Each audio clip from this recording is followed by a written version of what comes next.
Friday and tomorrow is the start of this year's 7 days of crochet. So we did a version of this last year, which I've got set up here. It's still all available on the channel, and it basically just I want it to act as like my thank you to all of you guys for another amazing year. And don't forget to watch to the end to get a clue for what we are making on day one. So what is the 7 days of crochet? Basically, every day for 7 days, I'm going to release a new creature pattern here on YouTube. It's also a little bit of a guessing game where every day you'll get a clue as to what we're making the next day. And as the days go on, you can kind of place your guesses as to what the overall theme is. Last year was the Australian animal theme, and a lot of you guessed it right away, but that's just because it's really hard to disguise a theme that includes wombats. So a big part of the fun is people sharing what they've made so far, both on the Discord and on Instagram. So this year's hashtag is CK 7 days of crochet, and I encourage you all to join in. Okay, so what will you need? So these projects are a great size for yarn scraps, both as stuffing and to just sort of get through those last little leftover bits that you have from other projects throughout the year. Now, I am going to be trying to use semi-realistic, I won't say realistic, but semi-realistic colours for mine this year, but I'll talk about colours in just a moment. So each day I'm going to be using one pair of 9mm safety eyes. So if you've got eyes anywhere between 8mm and 10mm, they'll come out looking pretty much exactly the same. And you can of course always sew on eyes instead. I will be using polyester stuffing, though again, these projects are great for stuffing with all those little yarn offcuts if you've been collecting them in a jar or a box or a container.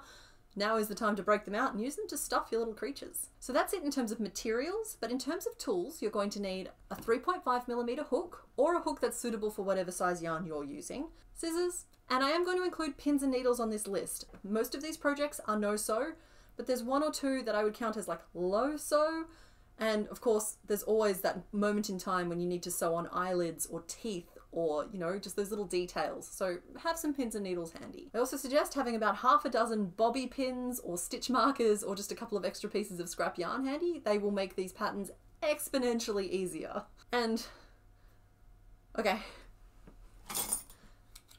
And one of these projects requires the use of a wire brush. Well, not requires, but uses a wire brush for one of the decorative details.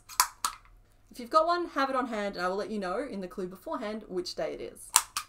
Okay, so in no particular order, here are all of the colours I'm going to be using across the 7 days. If any of you guess the theme from the colours, I'm going to be mad at you, okay? I didn't put all this work in for you to guess it before it even starts. Also, please note, it doesn't matter if you use completely different colours. As you can see, last year we did rainbow tones and it turns out just fine. I just kind of wanted to challenge myself with a few more realistic colour markings this year, with mixed results. So every day, just after the video goes live on YouTube, Patreon will be getting a copy of the written pattern for each of them.